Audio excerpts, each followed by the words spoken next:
husband was like, "Are you gonna drink this morning?" I was like, "No, I am not drinking." This isn't the mimosa party. This No, isn't the I was like, there will be one, but like we're not doing that all the time. I was like, we got shit to do today. not doing that all Yeah. the time. What's good, anime heads? It's the Hello, crew. hello.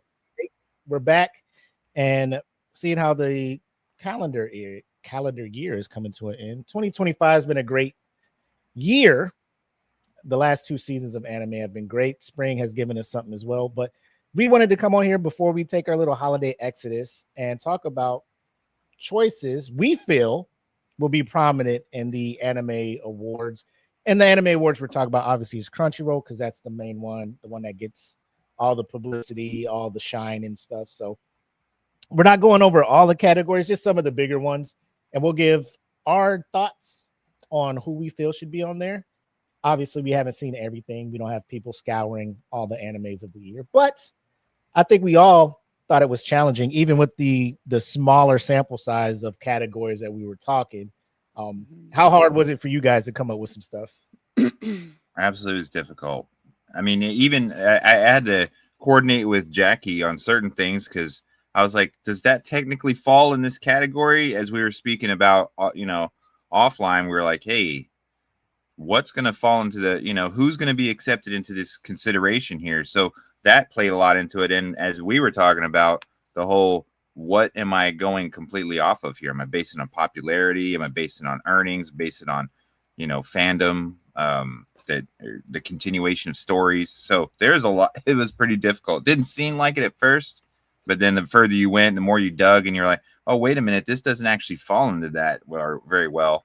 If you're trying to stick with it, it's tough. How about you, Jackie? I had fun with this, only because I forgot and didn't realize how much anime came out this year. So it was really cool, like going back and looking at all of that.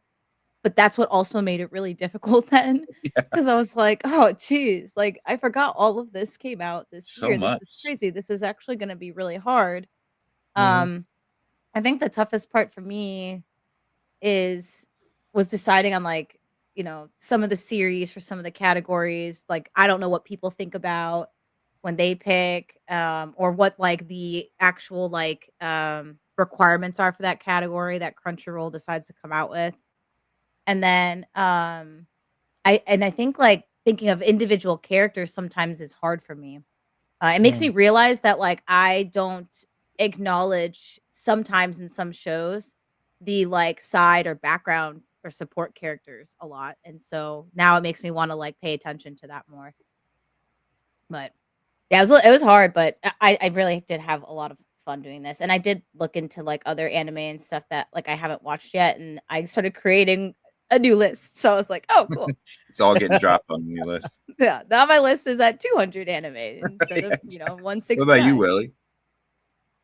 Yeah, it was the same. Like I said, I tried to like knock it down to like the main categories, but a part of me felt bad because I can only judge what I've seen, and there are so many animes I haven't seen. So, as we go through this and we're talking about it, some people be like, "How didn't you have this in one of your picks?" It's because I haven't seen it yet, and that's the beauty of doing the show, because we'll get the feedback from like listeners and people who watch the videos and be like, hey, check this one out. And like Jackie said, it just goes on this list that is continually growing, that when I retire and, all the kids are gone and it's just me and my wife, and I could just wake up in the morning and sit down and just watch anime all day and catch up on stuff. It'll be a glorious time in my life. But until then, I can only judge what I've seen, because I don't want to just go off of the reviews of somebody else, right? And just assume that they know what they're talking about. So some of these I felt like are very repetitive. Like I'm taking characters from shows that I thought should be in consideration for some things, and people be like, didn't you watch anything else? Again, I can only judge what I've seen. So that's where we're True. But without further ado, we'll go ahead, play the intro, and get into episode 24 of Eat the Cake Anime Live and start breaking these categories down. The following is a presentation of the That Feeling Podcast Network, reminding you to always question the answers. Well,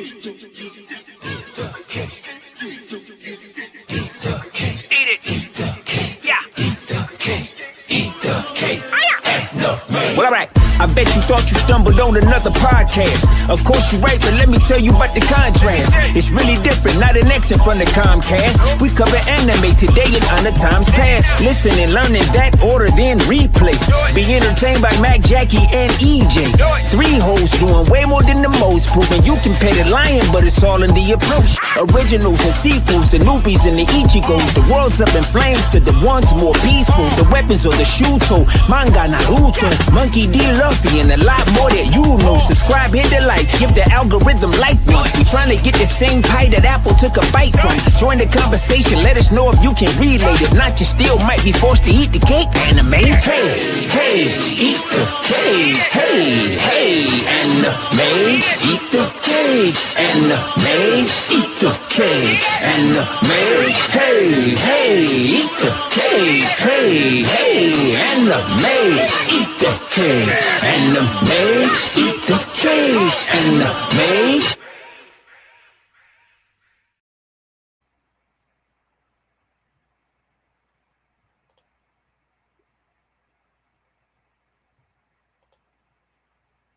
How did that happen? Anyways, Yeah, I was like, Willie, I can't hear you. I was like, am I I going was crazy? on the line again.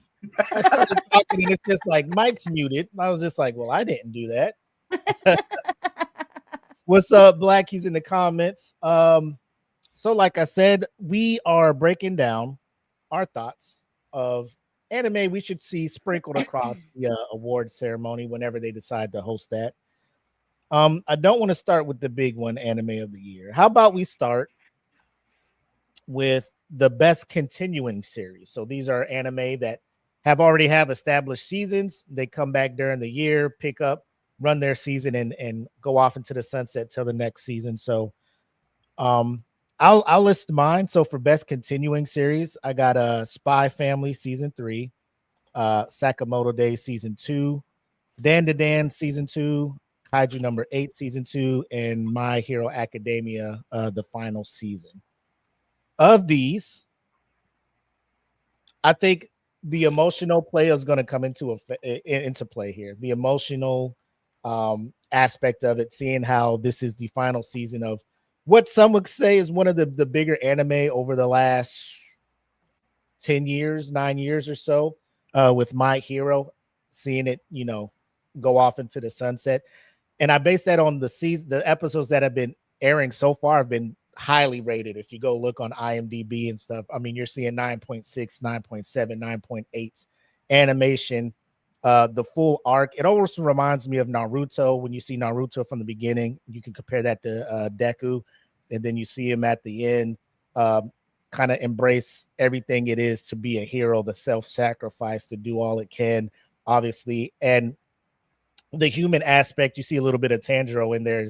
He knows Shigagiri is like, he's not naturally that way. People had pushed him to do that. He wanted to be loved. He wanted a family, but his quirk made that hard for him, and people looked at him as evil. So he's just trying to do what he can to rehabilitate him while ensuring everybody's good to go. So my pick for that one, and it's tough because Kaiju number 8 obviously is one of my favorites. Dan to Dan just continues to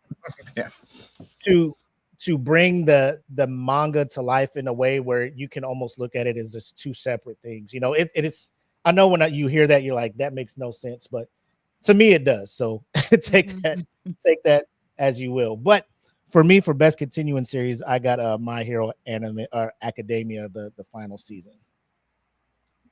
What you got, EJ?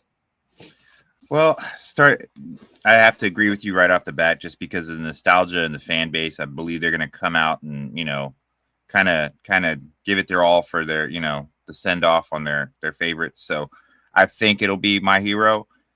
Do I feel like others have they really kicked, or knocked it out the park this year? I do. I mean, me, Kaiju number 8, I love it. I also think that Apothecary Diaries was, excellent. I was just mentioning that watching it all, I know it was 2 parts of the season. That's why I was confused again. But Jackie helped me on that one. But I was like, So, but I feel like everyone brought it with their second season that you brought up. I mean, Dan to Dan, of course. I mean, they already changed it up, but it was very interesting, and they're delving and getting into more of the characters and make it more of a team feel or family feel, and that was amazing.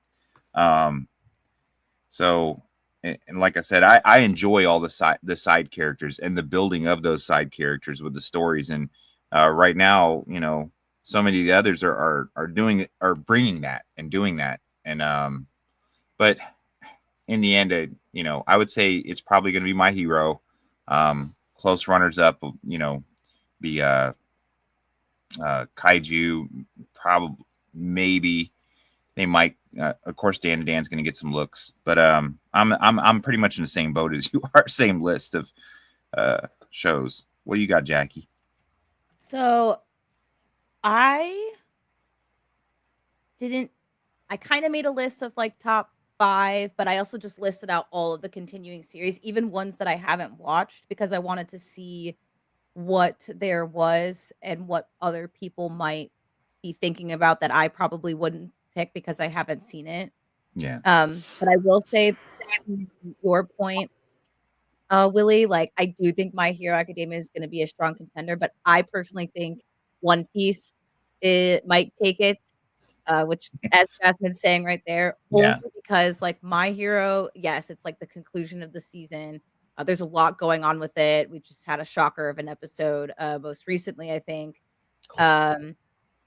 But One Piece is also finally getting to the lore and wrapping some things up that a lot of people had a lot of questions on if you've never read the manga. And the art style has been changing again, but for like the better. And it's just like this season's just insane. All the cameos, people coming in, you're seeing people that you haven't seen in a while. Oh god, I'm getting chills just thinking about it. So it's I think One Piece is gonna take it. Where I see other people on the list that wasn't mentioned that I know a lot of people have been talking about is Windbreaker. I'm not gonna lie, I watched Windbreaker and I could not get into it, so I don't understand the hype, but a lot of people are like talking about it and it has really high ratings. So maybe I got to give that one another chance. I just couldn't, like, I don't know, I couldn't. And then yeah, Kaiju number 8 was definitely up there for me. Just because like there's a lot of kaiju that was really, really good, but I just think it deserves more than best continuing series, which is why I don't think it should win in best continuing series. And then a surprise for me is I thought for sure One Punch Man was gonna be up in this category. If you also guys didn't know, it's also called PowerPoint Man. Which when I read that, I was dying laughing. That's not my own words, and I wish I made that up, but it's not me. I was laughing so hard. I have not seen the most recent episode yet where people are saying that, so it's a pretty disappointment. The last episode on IMDb it's the worst rated anime episode of all time. I think it's like my god, is it worse than Uzumaki? They were like it's 1.6. The latest episode of One Punch Man rated 1. Each episode this year, and it falls like Jackie said, PowerPoint Man, because it's a lot of like still images with like it's like Blue Lock, the soccer anime, which I thought was going to be the next big sports anime after Haiku. Haiku's over. Yeah, I'm just like, I need something new. And then you look, in season 1 was okay. Season 2 is coming out, and everybody's hyping it up like this is one of the better arcs of the manga, where the Blue Lock team goes up against the under 20 team of Japan, and all these wild abilities come out. And all it is like still images with like, filters and like flashing effects and strobing effects. And you're just like, what happened? yeah. And it falls off, it falls off, and it's sad to see. So yeah. And because I heard the manga, everyone's like, the manga, this is like the key part, like all this stuff. And I was just like, what is the producer doing? We forgot. For some reason, I don't know why I thought Mappa animated it. Maybe they did the first season. Bandai, okay, that's what it was. Bandai now took over, which is a video game company. So now I'm just like, what are you guys doing? Because the second season wasn't that bad at all with animation. So I'm like, what the did Bandai also animate the second season, or was it Mappa and now it's Bandai? So I would have to look that up. I actually did not look that up. That's But I kind of knew surprising Mappa. too to go to. Yeah, Yeah, I just that really upsets me because I even like that was like in my head that was going to be continuing series no matter what before I even started watching it this year, and it's been a complete disappointment. So it Mm. sucks. So I think I might actually go back and now read the manga because of that. But yeah, I had My Hero, One Piece. I totally didn't. Yeah, I think Windbreaker is going to be up there from popular consensus. I just don't. I didn't get it, but I yeah, I've think it's seen gonna be it up too. there. I've seen a lot of people throw Yeah, Windbreaker out there, and I was like, I just and didn't then either. I yeah, didn't. and then something to Willie's point, and we could talk about it now. Um, that we were talking about offline was we don't know what this award show is going to be because they're switching to the calendar year. So I have Apothecary Diaries up there, Yeah, but that's what. Yeah, I was in the if they same boat. switch I to was the like, calendar year, Apothecary Diaries is gonna be up there. Like it will be. Like there's no way it's not. But I don't think it should because it already won stuff. So I think Kaiju number 8 and Dandadan should be up there 100%. But I think One Piece is gonna take it. That would be my choice just because of all the shit that's happening right now, and it's I pretty didn't. insane. Yeah, I didn't It even just consider that. keeps One Piece going. has got such a huge following, and it's so much more. It's not turning down. It's turning up in a sense, as far as like it's not Well, coming to its conclusion. It's actually still building and oh, adding, and dude, yeah, there's still a lot so more. you never know. I mean, that's gonna be tough. I think it might boil down like between those two, One Piece and My Hero. So Yeah. Yep. Solid choices. Again, we'll see what the Academy decides and chooses. The best new series for whatever reason, I feel like this is a one horse race, but I got a Gachiakuta, The Summer Hikaru Died, Lazarus, Devil May Cry, and Zenshu, which I believe is a sleeper because that came out quarter 1 of this year.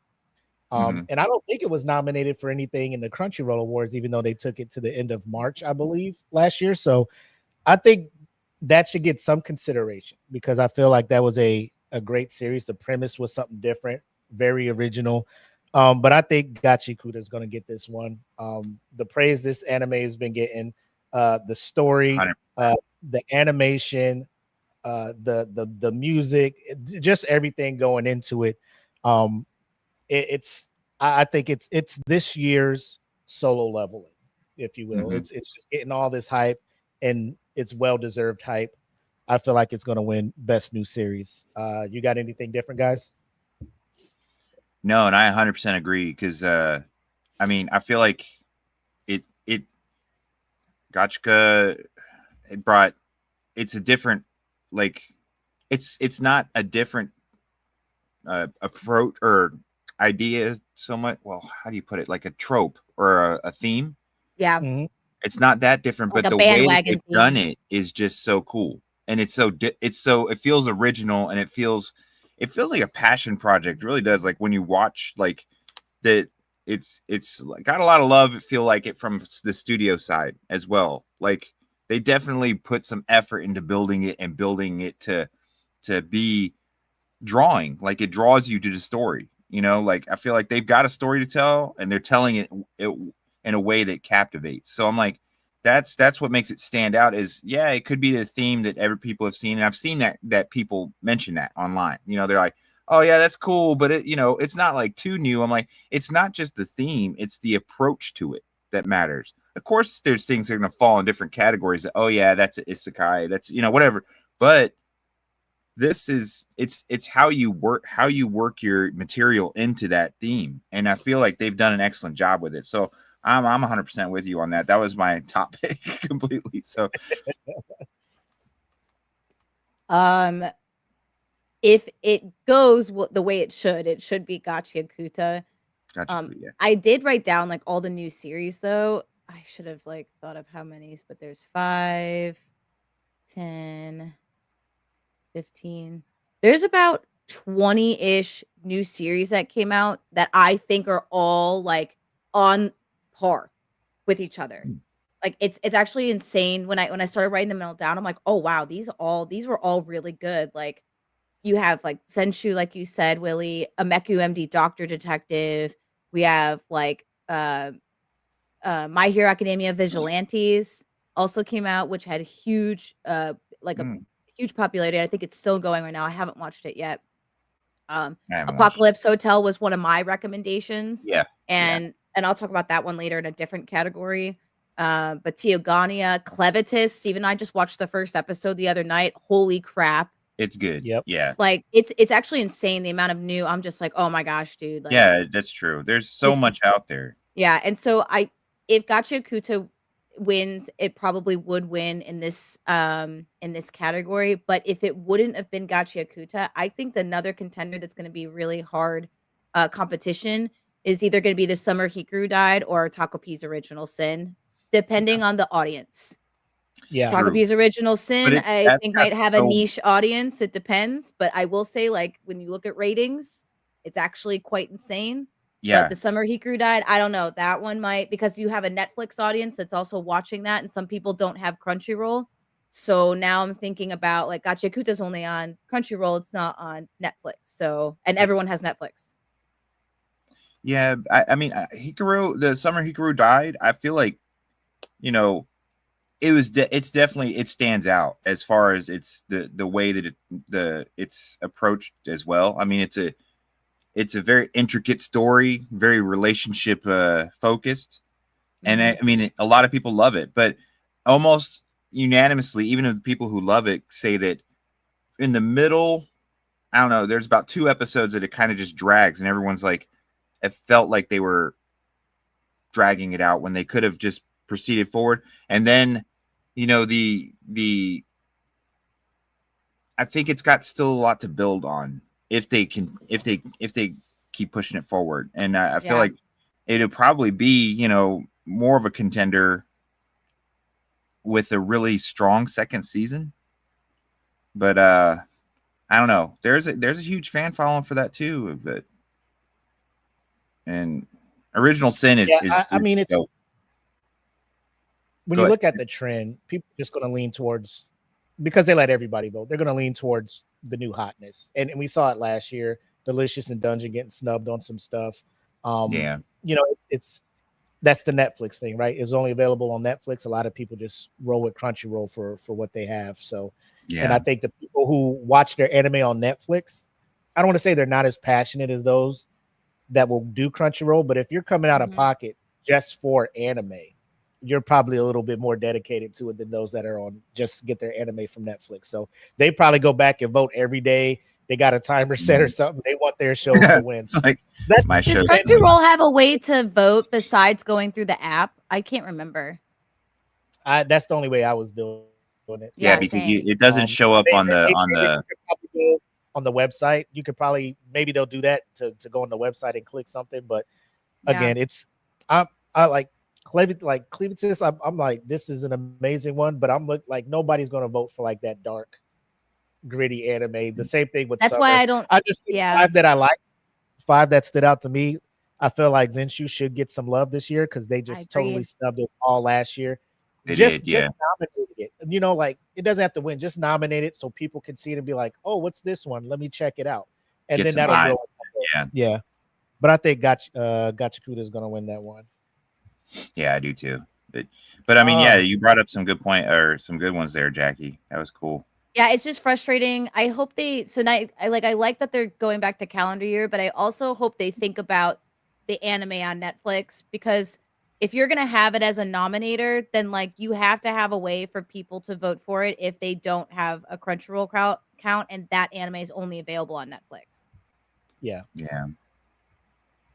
Agreed. Or maybe Netflix should just have their own anime awards, which I would feel they would just need to get more anime on their platform. Yeah.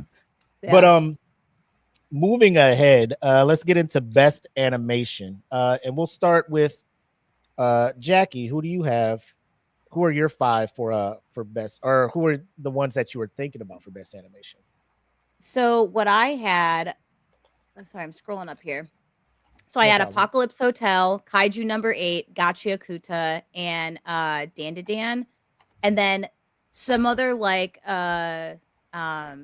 notable ones I did put down here, like honorable mentions that I read from people was Sanda, which Sanda came out I think in spring. It's a Chinese um anime, and Mono for animation, or sorry, Mono for anime. I put for animation for the category. The anime is called Mono. Um and a lot of people are talking about the animation. I have not seen any of these, so I could not. I looked them up though, and I was like, "Oh wow, this is actually really pretty." Mono was really pretty, and Sanda and Yaiba was the other one. They're very like old school '90s looking. So Mhm. a lot of people have been liking that lately. When people have been coming out with that, like Ranma Half has been coming out again, and that has that, so people like that. But those can be anywhere in there for other people. But yeah, my top 4 was Apocalypse Hotel, Kaiju Number 8, Gotcha Yakuta, Danadan, and they're all very different, which is fun. Apocalypse Hotel, like, is a good story and a lot of people like it, but the animation has been like one of the biggest things that people are talking about with it. And it makes me that more excited to watch it. I watched the opening like song for it and I was like, "Oh my gosh, this looks amazing." So who I think's gonna win though is I don't think there's a big enough audience for Apocalypse Hotel for it to win. So I really hope, kind of like what you were talking about, Zenshu. I do Mm. hope Apocalypse Hotel gets put up there, even as a nomination, just so like it could get more of an audience. Um,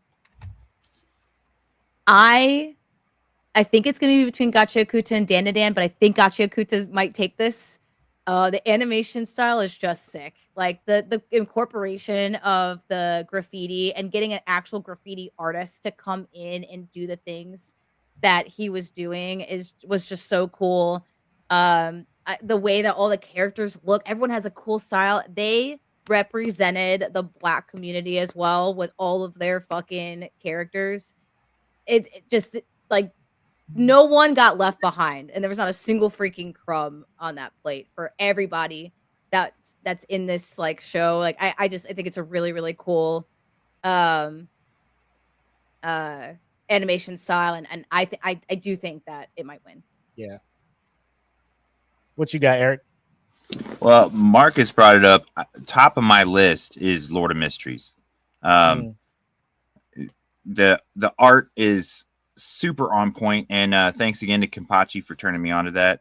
I mean, it's beautifully done. The mesh of the colors and the blending of CGI and art, or CG and art, is just done very well. Of course, I had Kaiju Number 8 because near and dear to my heart always, but I did put Zenshu on here just for the fact that the colors and so forth, and I feel like the way that they brought her art into the actual show, like, so it's like her creating art on art is just a dope idea. So I was like, if we're going with animation here and we're going with the, pushing the envelope, bringing something new, that definitely did, was a cool idea. Gotcha Kuda's on here just because, like Jackie said, all encompassing, and I really feel like it's a passion project that's brought a lot to the table. It's got a lot of love in it, and just the world building, the storytelling is just great. And Clavitas, again, I put this on here just because of the fact, like, it's a sleeper and I want eyes on it. So is it as powerful or as in depth in the art category as some of these others? Maybe not, but I feel like it's work with the action and storytelling. Even the dark storytelling, the way in which it's done here is beautiful, and I think it should get some eyes on it, and I would like to see it get nominated. So what you got, Willie? So I got, obviously, Gotcha Yakuta. That's Dan to Dan, the ones that the usual suspects, I guess. Yeah. Kaiju Number 8 obviously is on there. Again, I feel like I don't think it won any last year, and I feel like it should have won something. Like, it's not for anime, like character design, but I understand it was up against Dan to Dan, and they had some pretty original characters as well. One that I want to bring up, and I don't think it's going to get the shine that it deserves, but To Be Hero X. Yeah. Like, the last 3 where you start seeing X come on the scene, who's just this normal 9 to 5 dude. He's just like, I don't even want to be in this hero thing. Like, he's so over the hero aspect because he saw what it became like from the first hero, and then agencies started picking up, and they're just like, we can make profit off of these guys. Let's position them. Publicists got involved. These fake, rigged and set up events to make them look like heroes, and it's almost to the realm of like politicians getting involved, trying to put their hero on a pedestal for business reasons. X was just over it.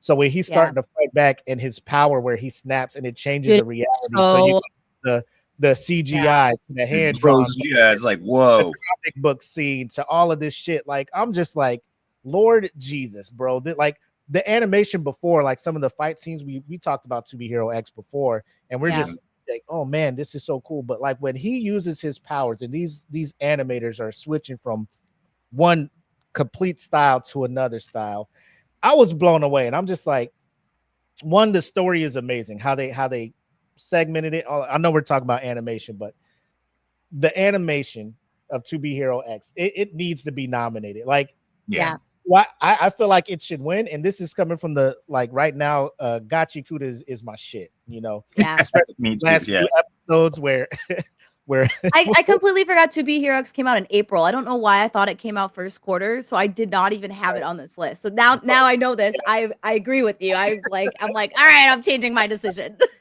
Yeah.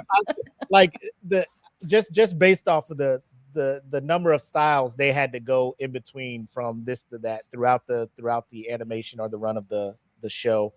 I'm all about it. And this one actually ends in a way where if they wanted to come back and continue that story in that world, they could. But I know normally they just do their one-offs and then they're off to another. So we'll see what happens. But To Be Hero, I need to see that. I need to see that name in this category. Does it need to win? I feel so. But if you give it to Gachi Kuta or one of these other ones, I won't be mad. But it definitely it deserves its flowers for this. If it's not, we got problems, Crunchyroll. We don't have problems. All right. Next up, best character design. We'll start with you, EJ. Who do you have? All right. So my best character design, of course, I'll go with the other ones, my honorable mentions or the group. I really like that character design with Kaiju number 8. I always come back to that because I feel like it's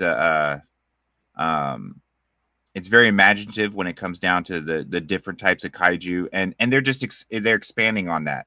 I like the originality with like the changing of different kaiju into weapons and how those kaiju powered weapons change the battlefield.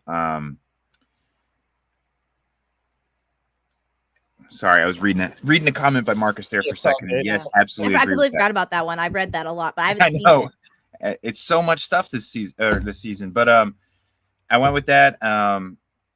Character design as far as Gachakuda is interesting as well. I had to put To Be Hero X on here because I feel like their approach with the different backstories and kind of just a focus per person gives them that opportunity to go, hey, let's just create a character and we're going to go all in on this character for just this, just this portion. And it gives them the ability to like just be outside the box a lot with different characters. Like, hey, we had this hero do this. Let's go in completely different direction. Just like you said, with X coming on the scene, it's just, they've really put a lot into making each one feel so fleshed out on their own. I went with my favorite character design being from Dan to Dan, though. Dan to Dan's my number one pick out of the group because of the fact that every time they bring us something new, it is absolutely entertaining and interesting to the point where like they're going to be diverse, but they're also interesting because of the layers of the characters. And I think that's why I like the character design with Dan to Dan is because, okay, Ken or Okuran is, he's a blend of two things. So is, Evil Eye, and Evil Eye was my favorite this season just because of the fact of his personality and like learning the world was so good, dude. Like learning different things about the world with just watching him was just hilarious. So I love that. And like I said, my just those top three, Okuran, Silky, and Evil Eye are just so well built, so well developed and designed, and plays so well off of each other as well. So I feel like that's why Dan to Dan is my number one for that category. Yeah. For me, I got a Gachi Kuta, To Be Hero X, Kaiju number 8, and Dan to Dan. And it's and I'll say, like, anytime you're thinking like original characters or animation, until I see otherwise, I think Dan to Dan is going to be in those categories. Science Saru is just knocking it out the park with Dan to Dan. I will forever shed a tear that Netflix did not renew Scott Pilgrim Takes Off and continue letting them animate that one over on Netflix, but that's a whole conversation for another podcast. Like the imagination and their ability to just see what was in the manga, the creation, how off the wall those character designs were, and just bring them to the animated scene. And we're seeing it's not easy because you see things like One Punch Man and these other anime that fall completely off, right? Animation styles, trash, people just fall off. That's not happening with Dan to Dan. They're keeping it fresh. The obviously with Kaiju number 8, you're coming up with these different monster designs and characters and things like that. And I'm feeling like that needs to be, because you could do the standard kaiju monsters from Godzilla, but they're coming up with these amazing creatures with these amazing abilities and their destructive powers, and also the creative ability to give these heroes weapons and the way they utilize these weapons. I feel that also has to be brought into character design because you're thinking outside of the box on your standard. You could just go in there with guns, but the guns got different ammo, and you got people that use blades and all this other stuff. The suit that draws power from inside, a whole lot of original design goes into that. But I feel that the momentum of Gachi Kuta, like Jackie said, you were talking about, the character designs, the different ethnicities, it's just when you turn that show on and they introduce a new character, you're like, this is fucking dope. Like with Jabber, I'm just like, he's probably one of the coolest characters I've seen in an anime this year. His personality, it's like everything about that dude is cool. And then Rio showing up with the fucking blicky, like that shit. Well, you want to talk about a pop? I was sitting there watching this shit, and he's like, yee pow. I'm like, yeah, we got guts. Yeah, it was so crazy. It was so sick. She's fuck awesome. This sword shit. Yeah, fuck this sword shit. Bop, bop, bop. Yeah, I was like, it was so dope. But it was unexpected. It caught me out. Yeah, that whole anime, I'm just like, like in this one, I feel, if Crunchyroll has at least 3 of these 4 in their 5, like I'm cool. But like I feel like it's Gachi Kuta. What do you think, Jackie? So I had Gachi Kuta. I put almost every character in Gachi Kuta, but I put the librarian Semiyu. I think she's so sick, and her power is so dope with like the glasses. Oh, she was or not the librarian, the secretary. Yeah. Oh, dude, I was like, yo, this chick's fucking them up. Yeah, her character design and like her powers, her personality is really cool. And I had Jabber on mine as well. I like, even though Jabber's like crazy and like obviously he's a bad guy, I was like, this guy's nuts. This guy is sick.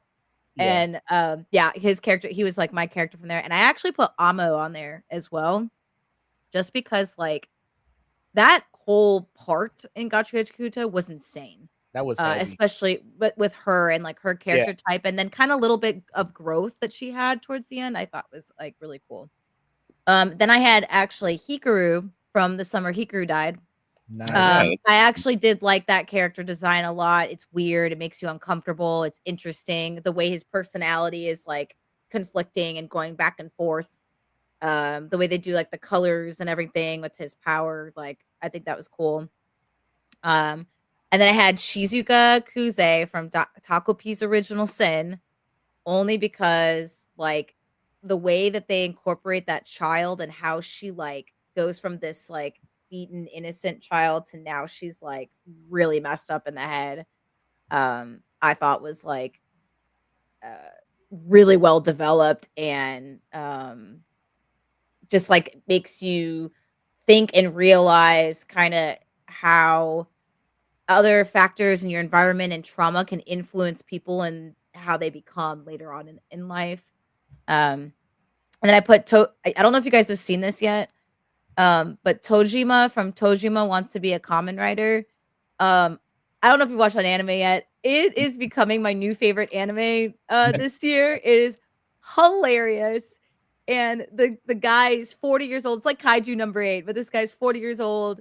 He didn't ever get to like live out his dream, and now he's doing it. And it's just such a fun, and the characters are super fun to watch, and him is really good. And then To Be Hero X gives us like so many different characters I had up there, and I Yeah. specifically put Lucky Scion on there. Yeah, that she's like a way. Yeah, it's Just her story, her character design, with the music and everything. It wasn't like a standard, let's put a girl here, make her a pop star. It was like more than that. Her colors, like her power, everything about her personality wise. Like I just really, really liked her character out of all of them. Queen might be like the second contender if anyone picks anybody, but I think everyone's gonna lean more towards Lucky Scion. But those are my characters and like those shows that I think like are gonna have best character design. Now, if it goes like, oh crap, if it's like all encompassing characters, Yeah, I think because based on last year, they just went off the show. Which show had the best oh crap, that's my bad. Then. character design? No, it sounds like based on what you're saying, you're thinking it should go to Gachikuta. I do agree. I think it's Gachi. Yeah. Sorry. yeah. I mean, all of it, like it's just sick. It's so cool. Every character is different and cool looking. exactly. And it's just, They how do you do that? That's such. they put a lot of time and effort into making the characters so different, but individuals. Yeah, it's cool. Like the minute, their version of, I guess, Kinkashi Sensei, shows up to save Rudo, and he has like fucking umbrella, and he's fucking shit up with an umbrella. I'm just like, yo, this shit is wild. Yeah. He could have came with a sword, a bow staff, or something. My man rolled up with the Mary Poppins. It was just like, let me show you how we do this shit out here. I really like his character too. Engine is dope. Which brings us to the next category, best supporting character. I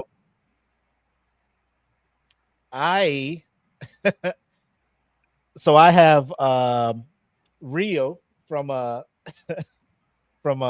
Gachikuta. I have Engine from Gachikuta. I got Shigigari from My Hero, which some people will say probably main character type stuff, but I'm still looking at like Deku as the main character of My Hero. Shigigari, I feel like is added something to it. And I'm a big fan of the Spy Family, so I have Your Forger on here as well. So those are my, like, I was in this position where I was going to have like 20 goddamn names up here. I'm just like, let me narrow this down. Yeah. To 4, right? To me, again, I'm leaning towards Shigigari. Emotionally, like I said, the whole final season, you're seeing these two come together. Deku, like the ultimate good versus the ultimate evil for the final showdown. Shigi is just bringing everything out of Deku. I feel, to me, that's going to sway it. But if I had to pick just a favorite of mine, and I was going to go with Rio for just recency bias, but like Engine, his whole, how he carries himself around, caring for Rudo, his care for the rest of the cleaners, all of that stuff. You're just like, I really fucks with this guy. Like Engine there's something about Engine that it seems different. I know he's built into it to be the Kinkashi Sensei of their crew, right? They're just too cool for school mentor that's just so laissez-faire. But there's something like underlying about him where I'm just like, this, the way he's displayed or the way he's written, I don't know what it is, but it's just different. And I resonate with it better. So there's a handful that I wanted to put in there from Kaiju number 8, but like I said, I'm not trying to throw 20 names on here. But I would say Shigigari's gonna win, but if I was to vote, I would say Engine from Gachikuta. What you got, EJ? Well, I have Rio from Gachikuta. I put Firm from Freyren. Ooh, that's right. I feel like Firm fuels Freyren's journey in this whole section because she's kind of lives vicariously or understands life vicariously through her. Like she's starting to learn more of it. So that's why I also put Evil Eye from Dan to Dan, just because he changed it up for the whole crew. But I feel like he's now become integral to the crew in a way. Also, from Clavitas, I this is a strange one, but Nelly Rue, it's I felt like her character or Nelluru. I don't know. I've only seen one episode, so I have no idea who you're talking about. Yeah, when you watch it, you'll see her story. Her story is very, very heart wrenching. But just her introduction to the group, and it's like she's like a fresh balance between the two main characters, and I feel like she brings a level of humanity, but also like a refreshing level of loyalty and purpose, the simplest of purposes. So I mean, really my top two is, I know she's not going to get nominated, but I wanted it to get seen. I really do. I want eyes on it, like you say, Willie. Clavitas, I felt like did that. Also Lord of Mysteries, just honorable mention. The Tarot Card Club group, Audrey Hall. I had to look up the name because I've watched it, but I watch it and I'm so busy trying to read and get used to the Chinese and then the subtitles. So I don't always catch the names. I know the personalities and the characters. But those are my interesting ones. And I feel like, to me, overall, I have to go with Fern from Freyrin, because I feel like I would like to see Freyrin get a little more love. I know it got a little bit of love last I season, thought Fern won Best Supporting Character last awards. It did, I think. She did, yeah. Oh, she did. I'm That's sorry. why I did not do Freyrin or Fern because of that. Yeah. Because they considered her Stark and Fern, or I didn't know that was a part I of didn't quarter remember one. they got it. So if I had to go, of course I'd love Nelly Rue to be noticed, at least Clavitas, but then I'll probably since they already got the love, I'd go with Dan to Dan then on that for my top pick, just because I feel like they do so much with their supporting characters. But in a way, Evil Eye's a different type of supporting character. It's supporting, but also an antagonist. So it's like strangely an opponent, but makes the whole group, not just Ocaron and Momo, but everybody kind of focus their hard work together with him. I feel brought them closer, and now he's part of it. So I feel like that's why it's kind of cool to have him as a character, a supporting character. Where you at, Jackie? So I had Engine and Rio, but then I also had Reno, Ichikawa. Did we lose Willie? Oh crap. Okay. So I had Reno, Ichikawa from Kaiju number 8, and then I also had Kikaru Shinomiya, also from Kaiju number 8. And maybe not as much of a popular choice, but I really, really, and I don't think she's gonna get picked, but just because I want this anime to also get its shine that I believe it deserves, is Lana Colette from Secrets of the Silent Witch. That's got a lot of popularity going right now too. It's just Secrets of Silent Witch is such a good anime. I fell in love with it. The animation, the characters, the score, all of it is just really good. But I know it's not going to get the love that I want it to get. So if you can at least talk about supporting characters in it, this chick is a really great character for the main character. The main character is seen as shy, not that withdrawn. Great. A lot of people don't want to be her friend, and she just always makes sure that her makeup's done and her hair is done, and she's fed and supports her and all this stuff, and no one else takes her seriously, and so that's why I think she's a great one. But I think that if I voted, I was gonna pick Engine as well. But I do think that there might be some competition with Reno and or Kikaru. Uh, Primarily Reno, and I think the biggest part of it is just, like, when Kafka was, like, really sad and didn't think any of his friends, like, cared about him, and then, like, Reno was, like, calling him and leaving him voicemails and all that. Like, this dude has just been, like, the number Yeah. one since day one. Sorry. The day one said, The day one since number one, yeah. Day one, yeah. He's Number the day one number ride or one die, since day day one, number one. Jesus. Tongue twister, man. Wrestled with that one, yeah. Usually Saturdays I sleep until 8:30, guys. we know what you meant. Yeah. But yeah, like between Engine and Reno, I think Engine might win just based off of popularity and Gachikuta, but I really do hope Reno gets the love that he deserves. Just like because Engine's like the guy and he's like the leader of everybody, so he kind of like supports everyone. But Reno like specifically supports Kafka and is like there for him all the time and just like he's like I that just really like Reno. constant support and confidence booster, or just a what do you call it? Like a someone's reasserting things for you. Like whenever it seems like Kafka's kind of losing his drive or He's belief his in anchor. himself, you know, and then like he backs him up, like, no, man, you made it this far, man. You've done this, you know, you can keep doing it. We're here for you, you know. And you're right.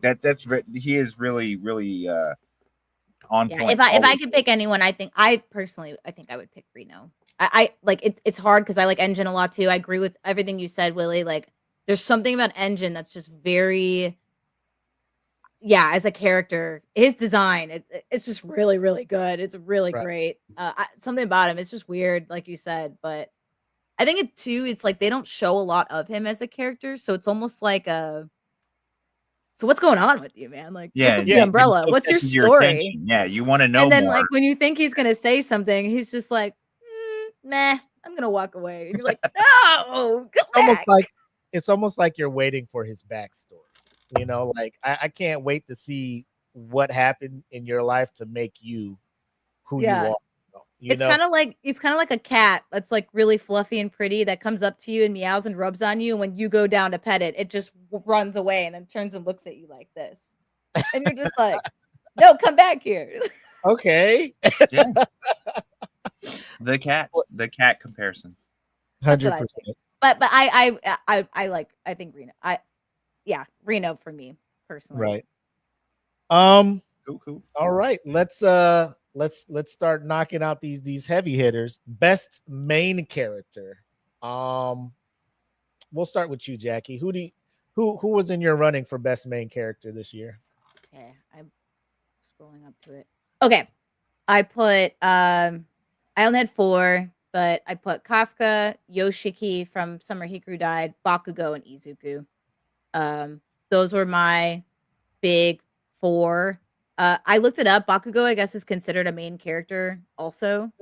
Is what a lot of people say. The only thing with Bakugo, though, is I think this might be a little bit of recency bias / like just popularity from like whatever.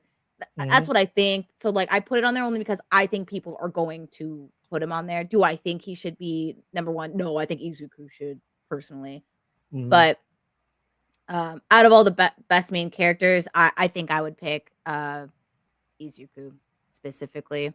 My hero with the main like out of everyone that's on here, even with Dan and all that, Dan does such a good job of kind of like leveling the playing field between its characters. Like everyone kind of shines equally a little bit.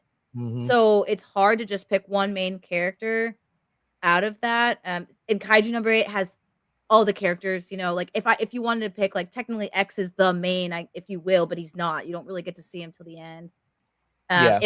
If Apothecary Diaries is going to be up here again, like I wouldn't be surprised if Mao Mao's up there again. So if I had to pick between, I think I'd pick Izuku. That'd be my choice. Just like with everything, what he's doing, what he's going through, what's going to happen, I think more of, and the season's going to conclude. Like I think like, or the show and the show's going to conclude. I think it's going to be Izuku and me. That is exactly crazy. His name, yeah. Who's on your short list, DJ? Kafka, of course. I love his character. I like the fact that he's the real. He's an all for it hero. Like, he's gonna give it his all. He's gonna do his best, and even when he's not, he doesn't feel he's up to par with everyone else. He's willing to run into the fray. To be there for his team, to try to keep good on his promises. And he's flawed. I mean, one, he's older, he slacked off, he didn't pursue it the way he should have. But now that he's in it 110%, Yeah. and I love that.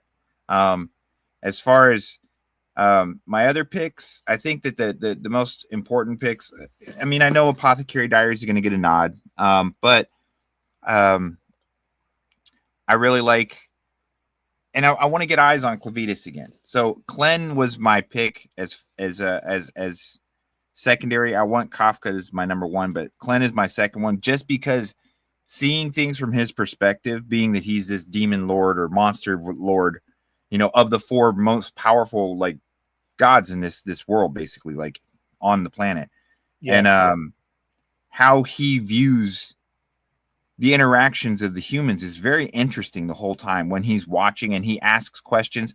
Like my supporting character pick, Nelaru, was when he asks her about her story. I feel like that whole interaction between the two of them made him one of my favorite top picks for best characters, because although he sees mankind as a nuisance, he's fair about it in a way. Like, he left them alone because they leave him alone for the most part. But then when when you watch it, spoiler alert, he can't leave them alone because they've come to him. When he decides that he's going to do something about it, it's not without contemplation. And he's learning about man. He made not a promise, but more like an oath that he would hear it out, see that mankind is worth something. So he's giving it a chance. And I really enjoyed that with that character. That's why I was like, I know he's not on everyone's radar because it's not one of those shows that are just getting all the love and popularity. I wish it would. So, I hope it gets some shine. I hope they get to see it. And, Klen is a refreshing view for me because it's what would normally be considered like the enemy, one of the enemy bosses. And you're getting to see him be a main character and how he gets to see our world and how he's slowly growing with it, with his interaction with these humans. Even the people he destroys, he gives a moment's pause to learn something about them. And then he's like, oh, they're not worth it. So he'll just destroy them. And to me, it's a very different take, and I like it. So I'd like to, of course, like I said, Kafka's my boy, but I'd love to see Klen get some eyes. So what you got, Willie? I'm and this is emotional. I think Kafka should win it this year because he was snubbed last year. Yeah. Giving it to Jiwoo. I mean, Jinwoo. I get it. He's what was hot. It's like a Zoolander. Hansel. He's so hot right now. Exactly. He's Like, so hot right now. Solo leveling was everywhere, right? Which is why I also think like Rudo may sneak into this category. Yeah. Main Oh, character, yeah. Yakuta, right? I feel he'll sneak in. You're gonna see the Okarun and Momo in there. Yeah. I know, Jackie, you're right on point. I feel the same way. They give all of the characters that roll with that clique the same level of shine. You love them all. Even Silky, you're just like, you hate this. You kind of don't like her because her and Momo be butting heads and stuff, and how she acts when they're in battle. Like, I'm the leader, listen to me. But you still love her. You still love her. Like, you still roll with my peoples. I'll fucks with you. Yeah. I even like the fat nerd. Like, Oh, I know, I love him. He's so weird. He's so weird. Weird, but I like I it. originally had him as The best last- supporting character. The last episodes, this dude shows up, and you're just like, Oh, bro. Yeah, he creates a Gundam, dude. When It's he sick. when he combs his hair and he's talking about how to draw. Oh, dude, it's Yeah. so funny. It's like the Oh, best that guy is just dope, addition dude. to the show. I'm just like, oh, dude, this guy's so weird. I hate him. But it fits though. He fits with this super Yeah, weird it's crew. great. the whole, like, like I said, I can't heap enough praise on Dan to Dan how they do that. Yeah. character. The But I whole will crew say is hilarious. it's almost the hopeless romantic in me, like watching Okarun and Momo, this will they, won't they stuff. Like, Yeah. I would tell you, like, I'm the biggest shonen. I love action, fisticuffs. I want to see hands being thrown and everything. But when she had the job at the maid bar and he's like, Yeah. I'll walk you home. You don't need to do that. And she gets off shift and he's there waiting to walk her home. I'm like, this is the shit I'm talking about, man. Like, Yeah. I love this shit. Like, I'm Yeah. here for the will they, won't they, and they're doing it at a level where I'm Yeah. sold. It's And great. they make it feel so real. It doesn't feel Yeah. forced. It doesn't Yeah. feel too rosy. It feels real. You know what I Yeah. mean? Like Yeah. it's realistic. They have moments where they get on each other's nerves or where they don't agree, you know, and then one of them will say something or see something in the other, and it just makes it to where it just feels like a real, you know, actual connection for them. And I have to agree, man. Dan to Dan always brings it with their people. I mean, from the unibrow monk dudes that came and helped. Oh, dude, I love him so I mean- much. I even love like the anatomy science. Yeah, whatever his like, name was, the mannequin running dude, like I forget his he name. was awesome, dude, because he helped them with Evil Eye. You know, it's Yeah. like, Dude, and Evil Eye is becoming one of my most favorite. dude, he like, is I hilarious. love But Evil all Eye of it, so much. it's just perfect all around. And I know we're Dude. gonna see them mentioned, but yeah, I agree. Like, When I he love like runs away and he starts going like this, he's like, I was The dying. seriousness laughing. of his run. I'm just like, what is I just want to murder something. Oh, dude, it's so funny. I love him so I much. want Is it our day to fight? Is it our day to fight? I love it. Yeah. It's only Yes. once. Like, Well, because I remember he's a child. Like he literally was yeah, a he's just a child, little so kid, he's so just that's the like, closest to this is play. playing. Yeah. yeah. He wanted to play, and nobody, you know, he didn't get to. So Oh, that's the I'm changing my supporting character. I know. I told you that's why he's my dude, man. It's like, oh, dude, I love that guy. He's an awesome supporting character because he was their primary antagonist. Then he becomes such an integral part of their group, and Yeah. just them trying to keep him from getting wet or hot water, cold water was Yeah, it's hilarious. Yeah. So But to round out, like, I also had to throw Lloyd Forger on there because this season of Spy Family has been well done. Kind of giving you a backstory of Lloyd, like seeing him and what he's been through to make him, like, I love when you have an established character already. 2 seasons of Lloyd as the spy, Twilight, And right? a movie. Yeah, and the movie, and then you get this is what shaped him to be what he is. Like, I'm a sucker for those arcs where they like this is, or you get to see what he's overcome. You know, it's either this is why he's the way he is, or look what he overcame to be what he is, to be here and take care of both Anya and your life. So true. And then Deku, I just put him in there because, like I said, I feel My Hero Academia is going to be in a lot of these categories, if not winning them, based on the fact that this is the swan song. We're turning this one down, and I think they're going to try to focus on vigilantes and tell that whole aspect from that side. But like, it was either Deku or Explosion God Murder. Our homie Bakugo on that one. So, but who I see winning this one, I think Kafka needs to win this one. I agree. I think I want him to get the love, man. Kaiju needs to win. It was snubbed last I year. hope it doesn't get snubbed again, but I just I feel like if it does get snubbed again, it's going to lose steam with, you know, as far as and they're doing such a good job. I mean, like, they're not, like I mentioned before, I think is the way I see it is like they when they introduce a new character, it's not like you're like, oh, that guy's going to just die. You know, this build up with Kaiju number 8, all these people they introduce they've done so much to integrate them and make them such a important part. Even the you know, the cliffhanger ending is like, you know, Kafka's going out even though against all odds, and hey, we didn't want this to happen, but he wasn't going to stand by and let this side character die when he could step in. You know, I'm like, that's just another point on his crown that he's a great character. So cool. All right, Jackie, we get into, I guess, the part that you couldn't wait for. Exactly. Let's go best opening sequence. We'll do the sequences, then we'll get into best anime song, and we'll end with anime of the year. So for best opening sequence, Jackie, what do you got? Okay. So my top 5 that I had, and I actually went and watched some of anime I didn't watch too, because I was like, a lot of people are saying these are really popular, so I want to watch the openings for them too. Right. But I put opening one is gonna be Hugs by Pale Dusk, which is Let's Gotcha go. Kuta's first. Yeah. Let's go. It's so sick. It's so good, dude. Like the opening, like the first second of the song, you're just like, oh, I'm in.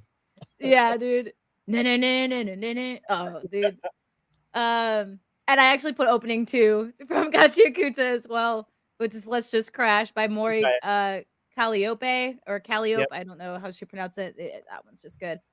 On the Way by Ina the End, Dan to Dan. Like, it's such a good, and this is sequence, right? So I'm looking at sequences, not The visuals. songs are good. Everything. The Yeah. songs are Yeah, good. it's the whole deal. Yeah. Dude, again, like visuals, like it's so much. I love it. And the perspective with his glasses and looking like with Momo. Yeah, it's just like really fun, and the sequence is good, and the running, it just follows the song really well. Mhm. Carmine by L Garden, One Piece. A lot of people are talking about that opening sequence being really fun because it's the sequences that they had before was like more fun in one way, but this was more rock, like a lot of the other openings. And the sequence with the colors and the different fighting, it's really good. This one was really good. And then Skirt by Aiko for Apocalypse Hotel. I thought this one was interesting. So not only the animation was great, but the main character is like dancing the whole time, like doing an actual dance. And the dance is replicative of someone that would dance with somebody else. But the whole story of Apocalypse Hotel is that all the humans are gone. So she's doing this dance that should be with someone else, but it's by herself. And Oh. I loved that opening sequence. I was like, this is a really gorgeous way of doing an opening sequence where someone's doing like a contemporary dance, basically. Mhm. So what I think is probably going to be 2 contenders up there, it's probably going to be Dan to Dan and Gotcha Kuta for sure. If I had to choose for opening sequence, I think I would. It's tough because both these opening sequences are good for Gotcha Kuta. I don't know, it's tough. I actually could not choose. Because like I like the second opening a lot. I like, especially when she's like ha ha ha ha, and then it's like the character. I don't know. It's just like a really Yeah. that was a good. But I think I like the song more. Like the first one, I like the song, but I think the sequence is better in the first one than the second one. So, I don't know. I don't know. It's between Dan to Dan and Gotcha Kuta for me, and I don't know which one to pick because I love both of them so much. I have watched Dan to Dan's more, so I think if I had to pick, I would probably pick Dan to Dan's opening sequence. Okay. But only because I literally have like been drawn and watch it more, even though I really like Gotcha Kuta's. But it's just like it's like right here for me. Yeah. It's so hard to choose. What right. EJ, what was yours if you looked at any? I looked at them. I couldn't really pick a lot because, like we had mentioned in the very early part of the show, is I didn't watch enough of these other series to give a definitive. Of course, just my opinion from what I did watch. I'm in the same boat with you, Gotcha Kuta and Dan to Dan, but I'm the other way around. Even though I watched more Dan to Dan, I like the Gotcha Kutas, and I'd have to go with the first the first song sequence. Just because I felt like it just the music and the sequence together just felt very like catchy and just I don't know, like Willie mentioned, it's just from the beginning you just feel drawn in and you're like I'm with this, you know what I'm saying? So I'm in the same boat with you. But I'm just reversed. Gotcha Kuta over Dan to Dan, but they're so close. I mean, it's hard, but Yeah. One thing I forgot to say, sorry, because I just saw Marcus's comment about To Be Hero X. Again, I keep forgetting that To Be Hero X came out in April. So yeah, thank you, Marcus, for bringing that up. That would definitely be up there. And if I had to remove something, I would probably remove Carmine or Skirt probably by Apocalypse Hotel and put that instead. And because To Be Hero X's opening sequence is really sick and fun to watch. It is true. So I completely forgot about that one. I didn't. I Yeah. don't know why I completely snuffed. That's my bad. I don't know why I did that. Well, you did. Yeah. You weren't sure it fell in the category, right? So the time. Yeah, I don't know. I don't know why I did That's that. where a lot of my confusion was too. And I'm really looking forward to seeing this settle out to that normal 365. But we'll see how that works. Yeah. Yeah. Willie? So yeah, this was tough for me too. Obviously Gachikuta is on there. Dan to Dan season 2. I also got Zenshu. I love that opening and Oh, that yeah. sequence. It's very. That I like one. the art for it and Yeah. everything. Yeah. Yeah, I mean, and I figured if it was a show about a illustrator and something like the opening was going to be just as good. The visuals, the song, I think it's a creditless by Bandmade. Bandmade also was the one that did the ending, the first ending for Toga and Anki, which if there was, I don't want to say there's a fumble, but for the hype that one was getting coming into the season, if it appears as a nominee for some of the things, I hope it doesn't. I don't think it's going to win anything. And that's me. I'm not shitting on them or anything. It's just maybe the next, they get a year under their belt and come back, or the manga has an arc that's super dope, maybe. But for right now, I don't know. Yeah. I also got the opening sequence from Kaiju number 8, the second one. You Can't Run From Yourself by Aura. Just like they did with the first season. Their use of like the CGI and it's almost like a old school Windows screensaver with all the things. Yeah, it is. Yeah, you just get memorized with and just drawn into it. But I also got the sequence for the summer Hikaru died. Yeah. Saikai, I think, by Vondi. I thought that was a pretty dope one too. But like this is bad. You're watching the show. You're just like, you guys are just glazing on Gachi and Dan to Dan. But I'm just like, bro, I can't. Yeah. Like on the way. It's so good. Her voice. And voice. Let me say, the way, because people were like, I'll tell you, like the first time the opening came on, people were mad it wasn't Creepy Nuts, right? And I get it. Creepy Nuts, when your first OP is that, you're like, bro, you set the bar and the sequence was gorgeous with the colors, the green. Yeah. Oh my god! I mean, they deserve the props for that for first season. I mean, seriously, that was dope. But I would say it was just a hard adjustment, right? You want that upbeat, funny stuff because this is what Dan to Dan was, right? So this season kicks off and it's you're just like, oh. But like I'll probably like episode 3, I'm like, bro, this is an unskippable. Yeah, it really catches on with you. It does. Opening. I don't skip the intro for this at all. I love it. So I would even say, I know we're not talking about endings, but for me, it's going to come down to those two. And if I had to give it to one, I would say Dan to Dan season 2. Which is weird because I think, did they win best opening last year? Let me check. Yeah, they did. Oh, well. Yep, they got opening and and best and songs. The sequence. Yeah. So that's who I got. Shout out to Anita the N. She also has a Tiny Desk Japan. If you haven't listened to that. Yeah, I didn't know that. But so when Steve and I drink sometimes on the weekend. Oh, sorry, go ahead. To Kapachi's point, as much rah I've been doing for To Be Hero X, I did like their intro, their sequence. I'm just, it wasn't gonna, you know what I'm saying? I'll nominate them. I'll put them in here, but it's not beating one of these two.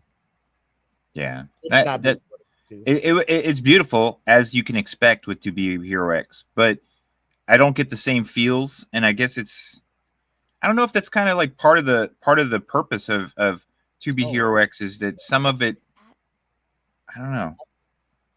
No, I'm looking at corporate or manufactured feel, I guess sometimes. I don't know. I just realized Kenpachi was Marcus. Yeah. When he told me or you're welcome, or like for the, I was like, oh yeah, okay. No, oh my god. He came in one. I think it was our previous show, and we were just like, "Hey, Marcus." He's like, "I don't know why I'd say Marcus and not Kenpachi." I'm just like, "Well, that makes sense." Yeah. Because you look at the image too. I'm just like, that's usually Kenpachi's thing, but Yeah, no, I wasn't even looking at the image, and now that I'm looking at it, I'm like, oh wait, yeah. Now you just put his government out there for everybody. sorry, Kampachi. Sorry. Nah, shout out to Kenpachi too. We were able to run into him, and we met up in person over in Oh, that's awesome. Oh, that's yeah, awesome. Yeah. Wish But, I could have been your dude. Oh, they'll do it again next year. It's all good. Our Cape Anime is coming around, so Yeah. yeah, that's opening sequence. Jackie, we'll start with you for ending sequence as well. Okay, so for ending sequence, I had both of Gachiakuta's endings. We're serious people. We're not just riding on the pops. I have other ones. I promise. Yeah. These are ones that we've seen as well. We Yes. don't want to just come on here and just The make one sequence up. is cool.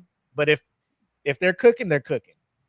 Yeah, because the first sequence was like When they drop that cube and it's like, and it's just oh like, my gosh, dude, it's so cool. And then the second one's like realistic with all the trash and shit, and then him with the it's just really cool looking. Like, and I'm not thinking of just the song with this. I'm thinking of the sequence. Like, I'm looking at like how they're animating it, how it's going. Like that's what I looked at for this. So don't come at me.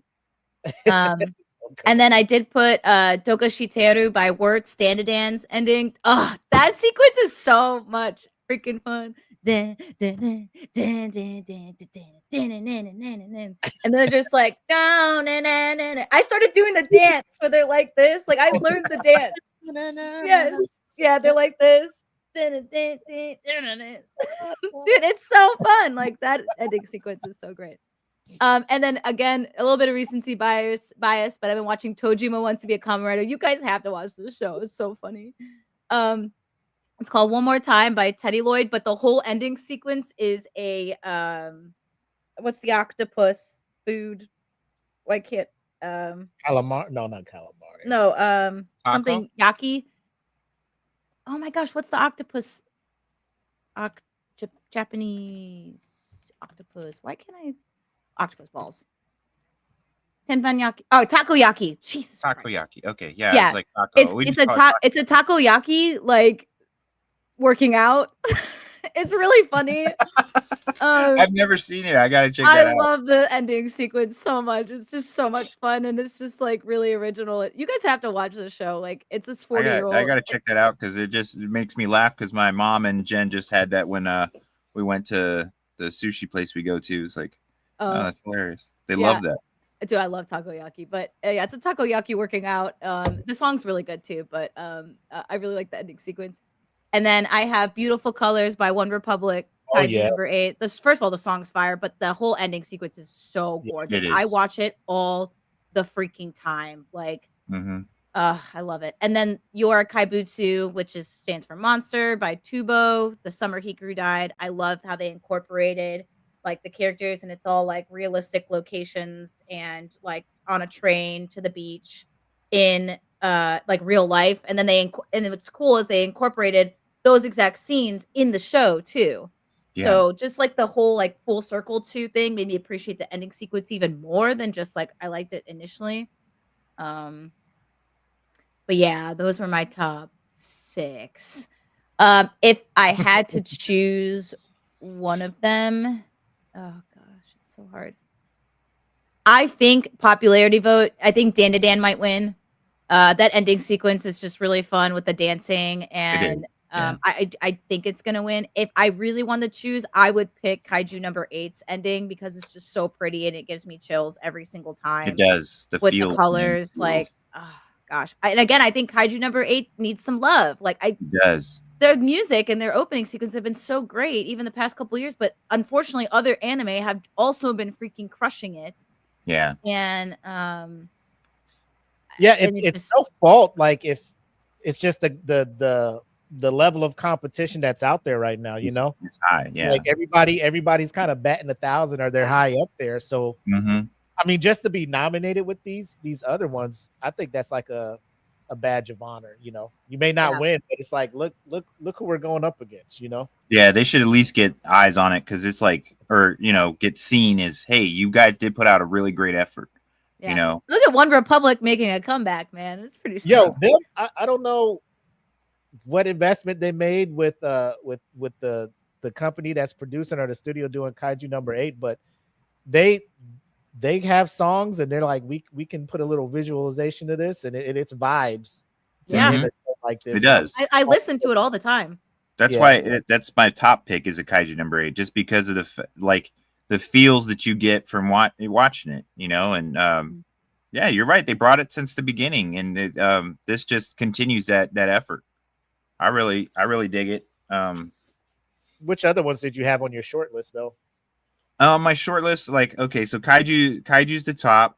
I have to agree, Dan to Dan is fun. It's always fun, and I feel like Dan to Dan has that constant musical vibe coming with it, with even in the episodes. I mean, it just has that almost like it's got its finger on the pulse of what's fun as far as music as involved it's too. So it's not just great art. Their music is part of their whole storytelling, and you can feel that with the show. So of course they're on there because I mean, this season I loved the new song. At first everyone has that, I miss Creepy Nuts, but then the song grows on you and you watch it every time. So intro and exit, it's like, but I expect that with Dan to Dan. I feel like out of all the shows that are out, they have their finger on the pulse of what's popular and what's fun right now. So I feel like whereas Kaiju #8 carries a vibe and a theme that goes along with the show, Dan to Dan is like, hey, even though if this show was like dark, at the end of the show, you're going to get some, beautiful art and exciting music to go with it, So those two are the top of my short list here. My short list, I feel like I keep naming the same shows, but those are the shows we watched, and Gachakuda. So, I mean, I'm naming the same 4 or 5 shows every time, but I think we're going to see a lot of that in the award ceremony. They're going to be the nominees because they're good.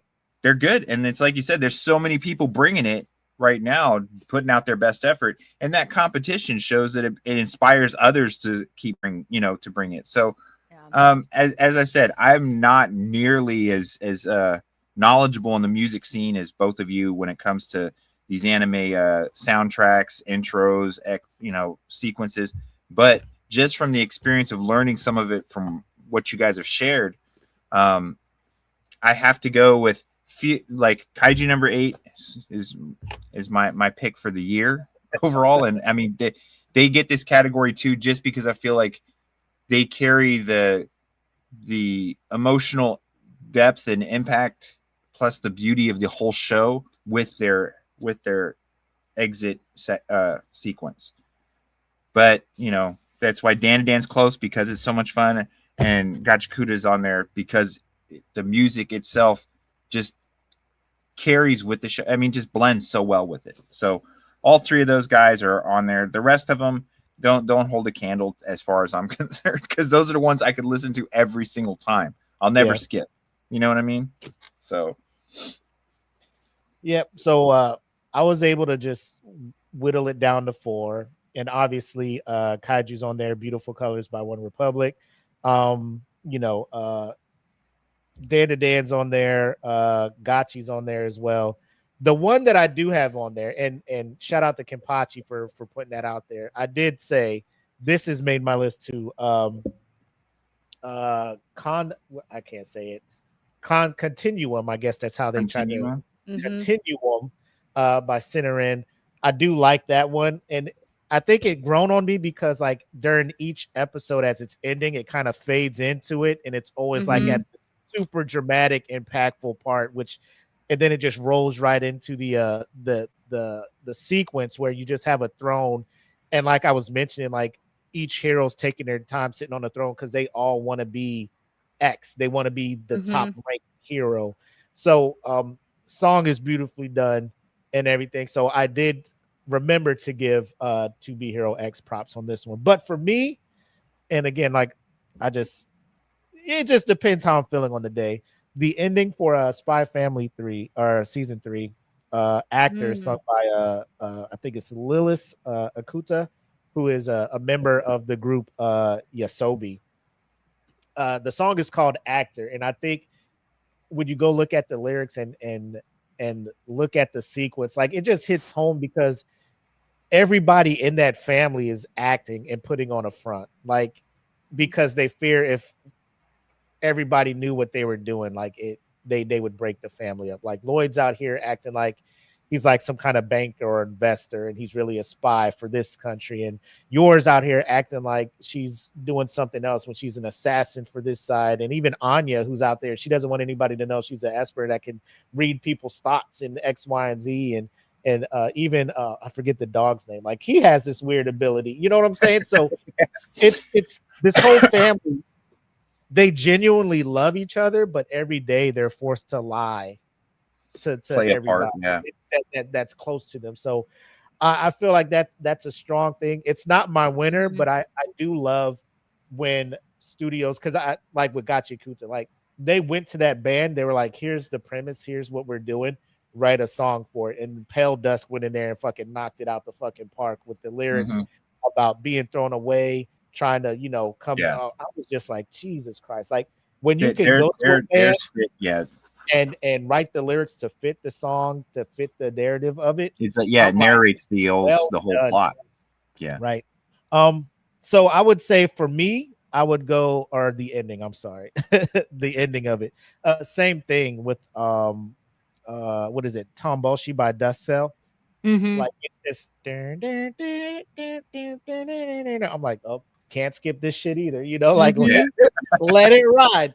Let it ride. But you see the visuals, like they're throwing the trash and you see it falling and falling and deteriorating as it's going down. And god damn, man. It's like we've been eating when we've said that numerous times, summer into the fall. If I had to pick one,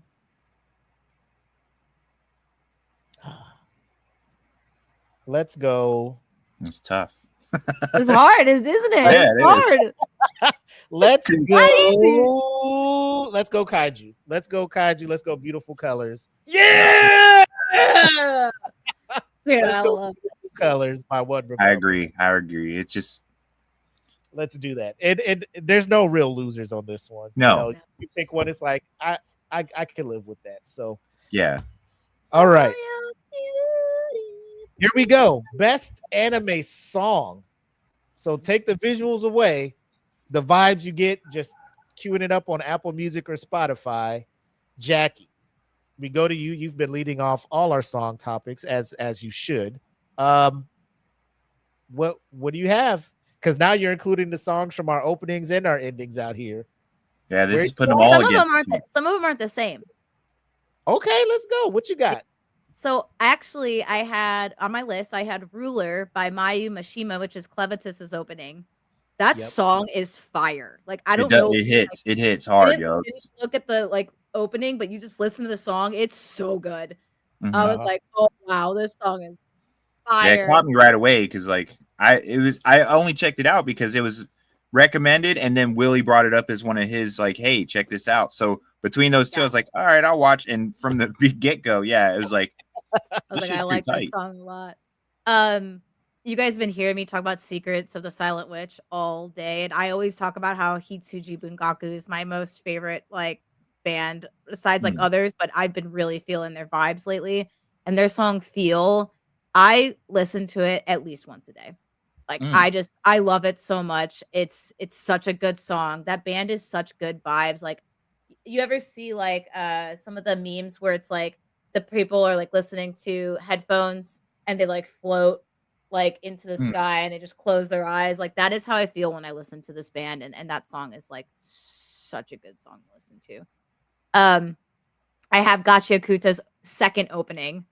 I really like that song so much. It's so fun to hear. And I also like because On the Way does that too, where she'll sing and sing so well, and then she does a fun speaking and just changes her tone, and she's like na na na na na na, and it's just like Yeah. super fun to hear. It's the same thing like with Let's Just Crash, where she's like laughing in it. It's just like a super fun song.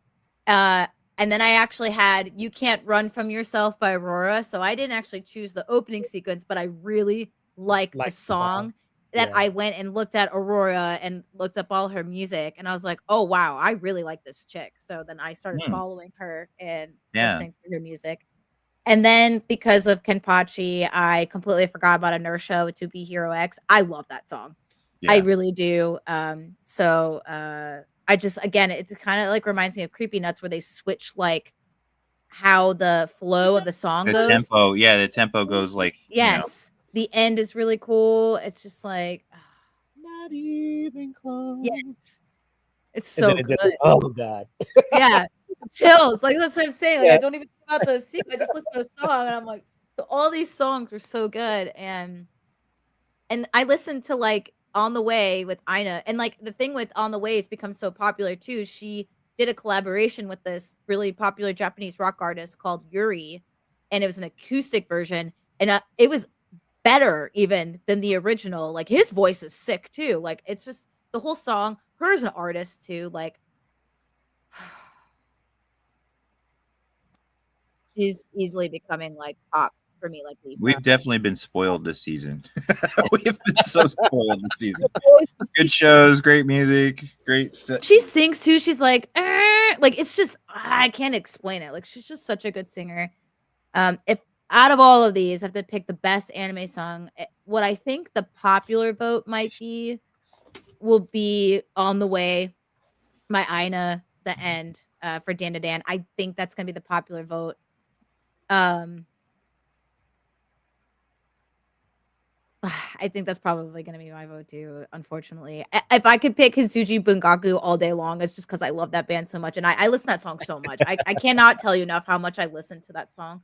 But I think I also listen to it because I actually listened to their whole album, and it's an album they dropped too. So I can't, I don't want to just, I have to think of anime songs specifically. And that's why I wouldn't be that. I think because Ina specifically made that song for Dan to Dan. Like all the lyrics, if you look at it, it's all about like this, like will they, won't they, romantic love kind of thing with her and Okarun. Like it's so that's why like it's just perfect for it. The song is fire and it's fun, and so I think On the Way should be the best overall, best anime song for this. That's my take. For me, obviously, Pale Dusk, right? For the opening for Gachi. Dan to Dan season 2 opening in the end. I'm a fan of the opening more than I am of the ending for Dan to Dan, and I mean the ending is also dope. Zenshu, I feel like that one should get more love on that one. The Credit by Bandmate. I really do love that song. Here's one. Like when I got to this category and I was writing it out, I did not want to go back up and start pushing and moving stuff out the way. Shangri-La Frontier, the last season or the last arc, whatever, did in April. So if they're doing like Crunchyroll says, 1 January to the end of this year, season 4 opening, or I think it's season or the 4th opening, we'll do that. It's not really the season, I don't think. Which is Frontier by A-Witch. Super dope Japanese female rapper. She kind of like when I first heard her, I thought it was Jessie from from K-pop stuff. Like she just had that raspy kind of voice. So I'm just like, oh shit, look at Jessie rapping on it. And I went and looked it up, and it's a female Japanese rapper, A-Witch. Super dope song. I love it. It's on my playlist. And also the ending of it, Reality Hurts by, I don't know. So the band's, it's all caps, CVLTE. I don't know if it's like Clavette or however they want to pronounce it. But I dig it because they incorporate this 8-bit kind of intro to it. Let me see if I can cheat and kind of play a little bit of it before fucking right. Before they YouTube six The the YouTube police come in. Yeah. six the digital hounds on us. Yeah. Reality Hurts song by, I gotta see if they're all right. Let me share screen. Oh, CVLTE. Yeah. So I'm just like, I don't know if it's Clavette or you know what I'm saying. Yeah. Yeah. Are you gonna play? Oh. Oh, it's fun. It sounds like a video game. Oh, I get what you're saying. Okay. Yeah. Yeah, and then like when the song dies out, it goes back from like the in studio instruments and it fades back into like a digital 8-bit thing as it fades out, which I thought was pretty dope because you know they went to him like, hey, this is our kind of what we do with this anime.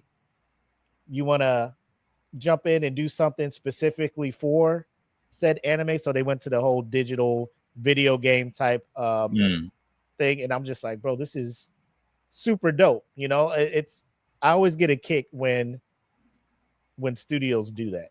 Mhm. Yeah. You know, they go back and they're just like, hey, this is a Well, it's this is impressive on both sides when they do that because it's impressive that the studio's like, you know, seeking out that level of you know, musical input, and it's impressive that the artist can just take this and create something so applicable, like in so many ways to, you know, to the show or to the series. It's awesome. So that's my little bit of love for Shangri-La because I think it got kind of robbed last year as well in the in that one. But if I had to pick one to win, best song of this year, I'm probably going with On the Way by Anita the End. I really her voice and her music, because I went back and some of this may be fueled by going back and listening to their catalog and finding more and more songs that I like. So I'm just like, you know, I rocks with this chick. You know, it is what it is. Like an amazing song. I love what she can do with her voice while she's singing. Yeah. Just like the first 5 seconds of that song, I'm just like, you got me. You know, Yeah. just coming in. So that's my pick. Close second would be Hugs by Pale Dusk. The energy they have, and I go back and listen to their music as well. I'm just like, this band fucking kicks ass, and they do a lot of collabs with a CV LTE or TLE. You know what I'm saying? And those songs, I'm just like, this is fucking like when I go to the gym. You may be thinking I'm listening to like fucking trap music or some hard ass shit. Like, no, it's probably just this shit. You know what I'm just letting you know. It's you know, it's oh my god. Survive Said the Prophet. Some fucking, you know, Fear and Loathing in Las Vegas. It's Japanese rock. I'm fucking going out on. So that is my pick. And we'll see. I think there'll be no losers really when Crunchyroll announces the songs for this. I'm not putting it past them. They'll just throw some curveballs in there, but yeah, like Windbreaker. I'm gonna be like, okay, whatever. The studio paid them.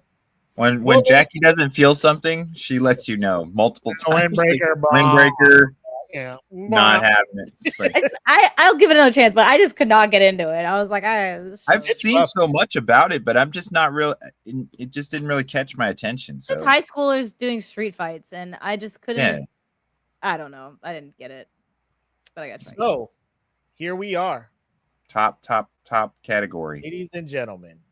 We are giving you who we think, each of us individually, we would like to see nominated for anime of the year. EJ, who do you have on your short list that you would like to see? Okay, I'm gonna sound like a broken record, but I feel like they didn't get the love, man. They were robbed. Kaiju number 8 needs to get some respect. And I mean, because even though they were robbed, they still brought it. And again, another season that was just, you wanted to finish it all. You could watch from episode, you know, the first episode of season to the end. You wanted to binge it all because it was just done so well. And I think that they're my top pick. for this category. Of course, I throw love to the same directions that of shows that just gripped me this whole season was, you know, Gachakuda. I give Gachakuda the next level or number 2 pick because of the fact that I feel like I have more feels and more depth to the story with that than I do with Dan to Dan, and not in a bad way. I'm not saying Dan to Dan doesn't hit home in that same category, but it's just so, I don't know. It's just the feel, the overall feel of Gachakuda just has that for me. And then Dan to Dan would follow that up. And I'm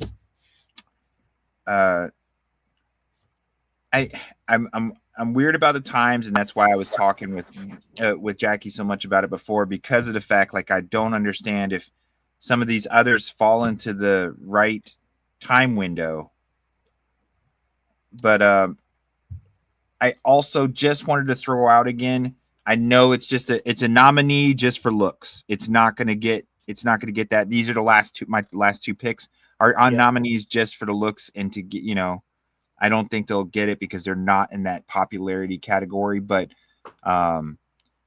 the Clavitas and Original Sin. And the reason that I'm picking that, I know Original Sin, this was a one and done season, but I feel like it was so different and brought a lot of I don't know. I feel like it brought a lot of people to open up to a different type of anime that was driven by a lot of thought and emotion, less and introduction to some really dark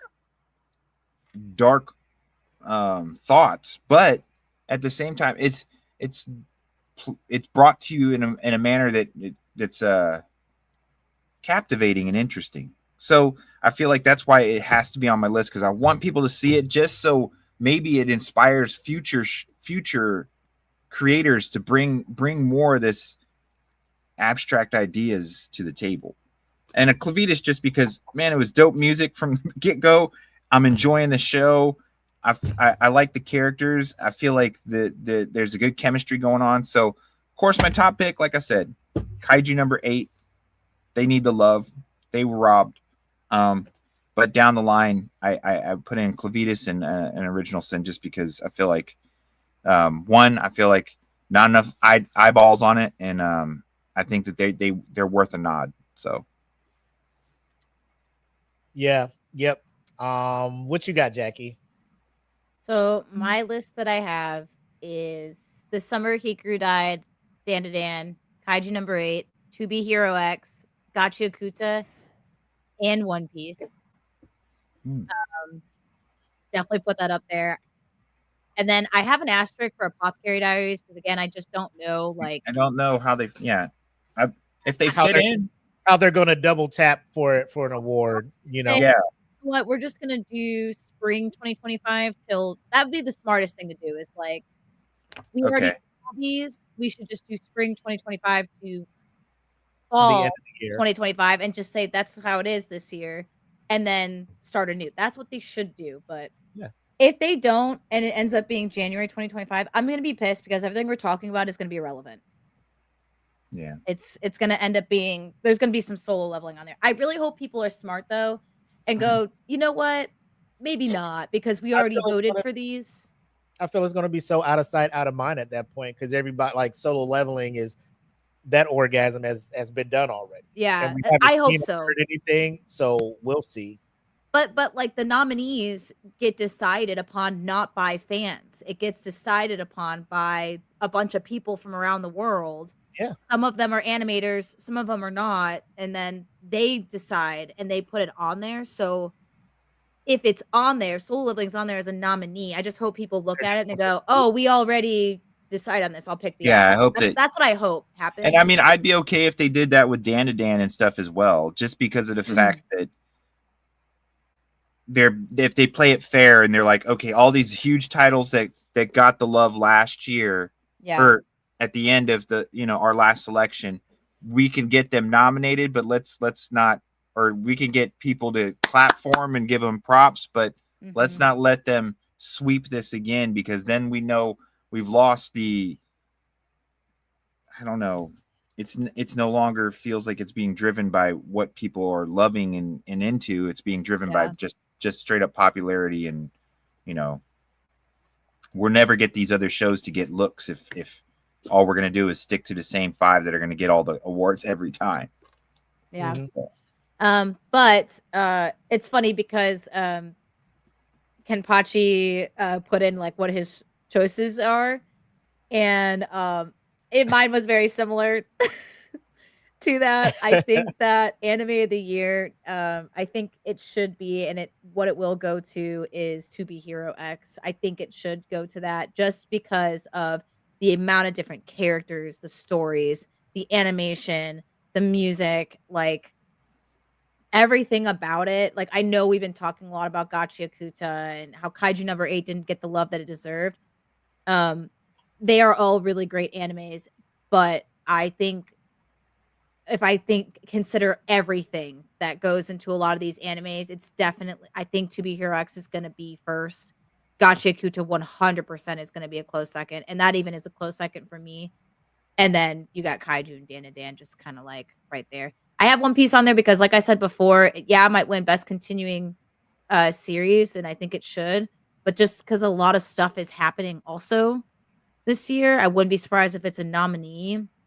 It'd be nice if it wasn't, just because One Piece is everywhere, and like I hope all these others get more love. Mhm. Um, but yeah, it's funny because like my list and like my choices are pretty similar to what Kenpachi had. And it's based off everything. Yeah. So I was looking, and Kaiju number 8 was nominated for several of these things, but like you said, Eric, like I mean, you're going up against Dan to Dan and Freerin and all these other ones. It's like it's hard to, if you don't win and you're going up against things like that, like very highly reviewed and beloved properties, it's like, okay, I get it. And a part of me feels like that's going to happen again. It's one of those things where it's you're going to be in always the bridesmaid, never the bride, almost like DiCaprio. Like he was always nominated and he would Yeah, never win. never. Yeah. It's like it's not taking anything away from it. It's just I don't know. I mean, it's a good problem to have for us, the consumers, but you're looking at it like, bro, it's gonna be tough. But my nominees, obviously To Be Hero X, Gachikuta, Dan to Dan, My Hero, and and Kaiju. So you're just looking at it like, of these, I feel To Be Hero X is my pick. Do I feel like it's going to win? No, I don't think. I don't think for whatever reason it didn't get the love publicly Yeah. or across the board amongst the general audience because abracadabra, here comes Dan to Dan. Abracadabra, here comes Gotcha Yeah. Kuta. Abracadabra, here comes, and everybody's like, whoop. Now we're Yeah. focused on this. Yeah. I just want to see it nominated. I need to see To Be Hero X nominated on here, and I feel that'll start opening the door to a lot more of these Chinese animated series to get picked up and get a little bit more popularity out here. But again, the story, like if I'm looking overall story, the presentation of said story, development of characters, Mm-hmm. to have that many characters be that intertwined and it not be And the like, pacing wasn't all jacked up. Like, yeah, there was like you're trying to 24 figure out what's going episodes, on. like 24 episodes, a solid good 25 minutes of letting you know what the fuck's going on, no filler. And Mhm. you're just like, Jesus, man. Like when this thing ended and they're about to start the tournament and my man snapped his fingers, and I'm just like, I need more of this shit. Like I was so mad it ended. Yeah. So I would put To Be Hero X. I think that should win. Who I think is going to win, they're probably going to give it the Dan to Dan since Dan to Dan didn't win it last year. And I say they because like the fans do vote, but it's like 50% fan vote and then 50% these Critics dudes behind or, closed doors. studios and Which I feel this may be me feeling a type of way after watching To Be Hero X. business people in there, like, let's monopolize, let's try to find the next big thing after Demon Slayer that we can just market and bring more money to. Well, that would, you whatever. would think that 2B Hero X would be a marketing giant then, because of the fact merchandise, as far as you have such diverse merchandise possibilities with 2B Hero X. Yeah, but it's not just a Japanese company like, that you look. Yeah, it's everybody, because you look at TikTok, everybody's talking about Dan to Dan. Everybody was doing the little, hey, look at all the references from Dan to Dan. Look at all of this. Look at this. Yeah, look at the this. Easter eggs and the song. Yeah, nobody's doing that for 2B Hero X. Like, there was no anime creators or content, whatever, throughout the run of 2B Hero X talking about 2B Hero X. Yeah. Well, that's I the don't way I wanna say- feel about Lord of Mysteries too. Lord of Mysteries was one that, because it's one of those that are outside of just the standard studios, so people aren't getting, they're probably not seeing it as much. But I mean, I look at it like, look, Demon Slayer has bombarded the merchandise department, and you know what I mean. You can go and get cosplay, figures, clothes, portraits, anything. You can get a bust on your desk of someone. But I mean, the thing is toys, everything. So 2B Hero X, I feel, has the same kind of energy. It can get that because it's got so many characters, so many colors, so many, people latch onto their favorite people, just like in Demon Slayer. You're like, oh, I like Tanjiro, I like Zenitsu, I like, you know what I mean? Mm-hmm. But all of it ties together so well. I think it's just the popularity of studios. I really do. I feel like if these guys could get the looks that, or the time, the air time, and the chatter going, they would blow up. I mean, you're right. The TikTok and Instagram and all them, they don't have hardly anything about 2B Hero X or Lord of Mysteries or even Kaiju number 8. Like, nobody's really. Yeah, they're not talking. Like, more people talk about Kaiju than 2B Hero X. But you go to a con, like, nobody's like. If I was to see somebody playing as any of those heroes, I'd be like, that's super dope. Let me get a pic. Yeah, you'll see Momo. You'll see, Okaruns. You'll see, your Tanjiros, your all the cats from Demon Slayer. You'll see your Luffy's everywhere. You see all of them, and like to walk in there and see somebody probably dressed as Lucky Cayenne. You're just like, oh shit, or Queen, or Nice, or any of, and you'd be like, I know where that's from. Yeah. I wonder what the difference is then. What do you guys think is a huge difference between like Solo Leveling and 2B Hero X? Because both are from a combination studios. They're not, but Solo Leveling got so much more looks than 2B Hero X or Lord of Mysteries. Is it because it's I don't know. I'm like, why? What's the huge disconnect there? I don't remember Solo Leveling being from a combination studio. I think it was purely animated and produced by a Japanese one, even though it's a Korean Dongwon. Oh, I thought Korean studio was involved. They're okay. My bad. No, like that, and that's what some people were actually, especially in Korea, they were pissed off. Yep. When Japan took over for this, because there was rumors that Japan was going to change some of the names to be more Japanese rather than Korean, which that didn't happen, which was good. But yeah, it started off as, God bless you, started off as like a web comic, which was really popular, but it was Korean. And then it was completely overtaken by Japan. I think that personally, why I think some of these shows are not as popular is, and I think we just have to see it for what it is. It's a Chinese anime. So I think some people are still trying to like want to take a bite out of that and accept that realm and go into like the Chinese anime world. I think that's honestly one of the factors for sure. And I think that's what prevents it from being as popular as Japanese anime. I think that's a big factor. I think that because there's two studios for these Chinese animes that are collaborating, so you have China and Japan, not just Japan as well. That is a factor too. And for some of the, a lot of people don't like listening, or it's harder for them to tune their ears to listen to Chinese sub over Japanese sub. Just because of what they're used to. Oh, there. Kibachi just said it. Sick.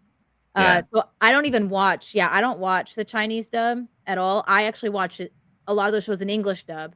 One thing I've noticed though sometimes is this is what old Japanese anime used to be bad at is the talking with the mouth wouldn't Yeah. match sometimes. And I have seen that as a case in some of these Chinese animes where the dub is not matching. Like, even in To Be Hero X, I've noticed it where it doesn't match sometimes. So those are things I see that I think is probably what those factors Contributes for to them me, I not think being- contributes to that. And then you got some political stuff in there as well, which you don't have to get into, but that's what I think personally is the factors. Yep. And Kimpachi's in the comments. To Be Hero X is an original story, not coming from a manhwa or Yeah, manga that too. like That's valid. that. It's like, So whoa. it doesn't have the already set up Right. fan base. So Yeah. that's why when and this was a category I didn't want to get into it, but like best original anime, like I think To Be Hero X should at least win that one, like hands down True. to me. True. Yeah. I know there's probably other original ones that come out of nowhere, but To Be Hero X, I'm just like this has to win that one at least. But so that's where we're at. I think everybody, like, I know we had 2 for To Be Hero X. EJ is like, it's time for the Cinderella or the bridesmaid to become the bride. Kaiju number 8 should get that love. But again, I don't know when Crunchyroll is planning to release that, but according to their website, they are going back to the standard 1 January to 31 December. Taking all that in consideration, maybe they start finding out who's nominated for what, and maybe the awards happen in February or something like that. But we'll see. But that's pretty much the picks from the Eat the Cake crew here. I know we had people in the comments. Thanks to everybody who tuned in. Jasmine, who's tuned in and said she subbed to us over on YouTube. We appreciate the love. And thank you. Yeah, Kimpachi, I went to their website. Last year they went for 5 seasons, so that's why it rolled into late quarter 1, early quarter 2 when they did the awards in that April. But on their website, they're saying, hey, we wanted to make sure all anime was captured last year. That's why they went to that weird 5 seasons of coverage. And they said they're going back to their 1, which, like we all said up here, if that's the case, you will be renominating people who were in the running. Exactly.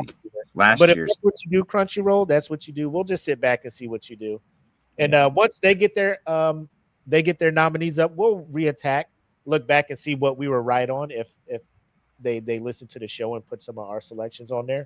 Or if they got the new ones on there, we'll put some polls up in the group and see what the community thinks as far as who should win what. Pay attention, Crunchyroll. We just did a lot of homework for you. Listen to ETC. A little bit, we kind of, did a lot of homework, especially in the music category, man. A lot of that was broken down all the way to the artists. So good. They should be checking us out for some of that insight. 100%. Jackie, I have a favor to ask you. If you can ask your whatever AI app or on the thing, or go to Google and go to Gemini. And ask them to give you a sign off for a and see, and I want you to read it this week because last week I was or last time we did a show, I'm like, this is super super weird. What was it? Something about frosting and stuff. I was like, it was definitely giving us out of pocket. We're cooking with gas. Like what? Okay, I got this. And you got to read the first one it gives you. I like the second one better. Okay, give us the second one then. The second one's so freaking cringe. Oh. All right, guys. Thanks for listening to Eat the Cake. If life hands you drama, power up. And if life hands you cake, eat it before the protagonist does. Until next time, baka bye. Oh, God. Wow. That's so bad. Idiot, bye. What? You just you heard the lady. Yeah. Baka. Why stupid? Baka peace. Peace, dumbass. Not played. That's what that says. Like, Thank you guys. Thank you guys for tuning in. We'll be back next time. Y'all take care. Have a good one. Thank you. Baka peace. Baka peace.